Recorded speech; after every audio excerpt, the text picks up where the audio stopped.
Vous avez tout de suite l'analyse de la situation de l'ennemi potentiel. Vous savez qui il est, quels sont ses objectifs et ses moyens.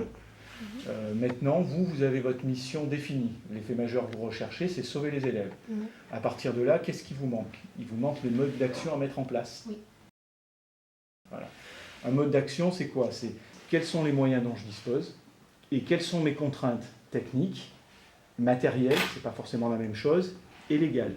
Hors contrainte, qu'est-ce qui vous semble être le plus efficace pour atteindre cet effet-là?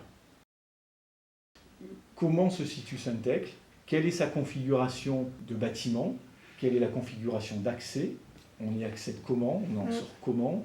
Il y a des étages, la circulation est facile, les accès sont faciles, difficiles.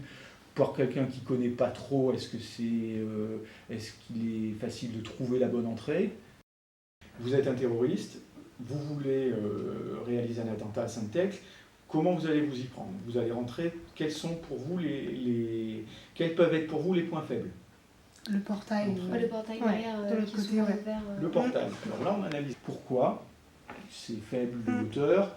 Il y a une vue dégagée sur la cour. Alors, c'est un avantage parce qu'on voit ce qu'il y a sur la cour. C'est un inconvénient aussi, on vous voit. Si vous pouvez voir, vous pouvez être vu. Voilà. Donc, ensuite.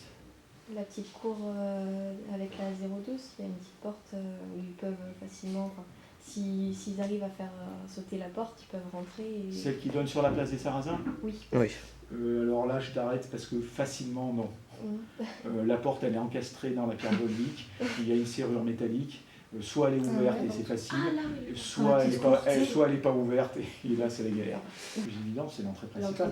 Ça va d'entrée. Alors, entrée principale, problématique. Le matin, on se fait fouiller, et on regarde nos sacs parce que comme on doit sortir notre carnet... On regarde en même temps un petit coup d'œil dans nos sacs. Oui, mais bon, globalement, au bout d'un moment, vous connaissez. Donc, à moins que vous ayez été radicalisé. C'est possible aussi. Hein, oui, ça arrive. De venir de l'intérieur. Enfin, il ne faut pas être lucide aussi sur les capacités. Mais là, réfléchissez un peu. Disposition. Vous arrivez dans le hall. Globalement, à votre gauche, vous avez les bureaux, vous avez l'accueil, la vie scolaire. Et après, vous ne savez pas.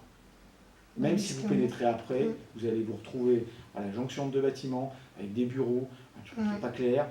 Vous allez arriver, vous avez la salle des profs d'un côté, l'infirmerie de l'autre. L'escalier à droite. C'est l'escalier à droite. Et là, à partir de l'escalier à droite, vous avez l'enfilade des salles de classe. C'est vrai. Globalement, on peut dire que le point le plus intéressant, c'est le hall d'entrée. Et une fois que vous êtes dans le hall d'entrée, vous éparpillez. Après, ils sont à l'intérieur. Ils sont dans le hall. C'est vrai qu'ils me le directement. À partir de là, qu'est-ce qui se met en place?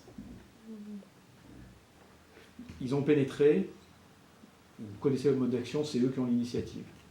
Donc en clair, pour reprendre l'initiative, ça va être à vous de mettre en place des moyens qui peuvent les neutraliser avant.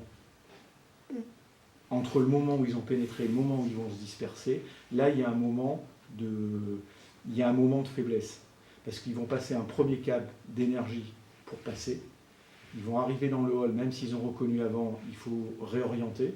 Vous avez un premier mode d'action auprès des gens qui sont totalement proches. On a vu l'accueil, la vie scolaire, etc. Et après, vous allez réorienter. C'est-à-dire vous allez réorienter, on l'a vu, dans les escaliers. Donc c'est sur cette zone-là, sur ce rez-de-chaussée-là, dans le hall, où il y a une situation sur laquelle vous pourriez reprendre l'initiative. Et effectivement, en neutralisant les adversaires.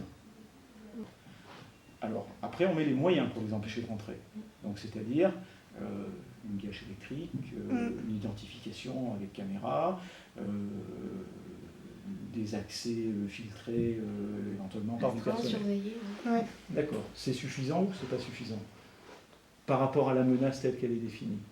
C'est pas suffisant. Non, c'est pas suffisant.